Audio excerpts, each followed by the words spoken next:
I'm Simon Tucker. My company is Medenta Finance, and as the name suggests, we do finance, but mostly in the dental market. We will help work with dentists to help them sell more treatment to their patients.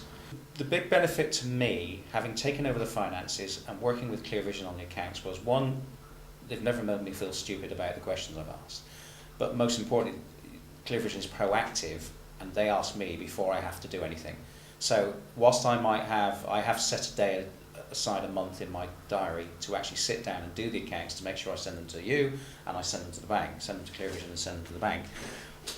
I get asked prior to that, don't forget, Simon, that you need to have this to us by then, or we'll need this, we'll need that. And that is really helpful because my job is to run the business and do what else I do. I am responsible for the accounts, but it's nice to have somebody saying, don't forget to send us this. The proactive approach has been really, really helpful. My experience of the past and the first 2 years of the business was that the accountant was just somebody you sent information to and they sent information back. Being invited by ClearVision to come to an accounts review meeting was quite a shock.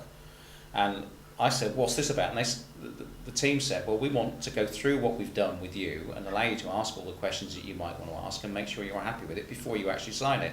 And that was a totally new concept to me. And again, it helped me learn what the accounts actually are telling me and what I was signing. Because in the past, I've just signed accounts on trust. You trust your accountant to do it. But to actually feel involved in that process was a completely new concept and really nice. People love to use jargon because it makes them feel important, and of course it means you can charge more probably. If somebody doesn't understand it, you can talk jargon and the price goes up sort of thing. And I always find that you expect that of bankers, solicitors and accountants. It was really, really important to me that I was able to ask what I call the dumb laddie questions and come in and say, right, I really don't understand this. Can you put it in simple terms? And that's never been an issue because everybody I've spoken to in ClearVision always gives me examples. And they'll break it down into my language and say, right, this is what we're saying, this is how we're saying it, and that's why it has to happen. And where there is jargon, they'll try and break that jargon apart. So it's been a really quick learning process for me, and I feel much more competent now 6 months in than I did ever in 28 years of business.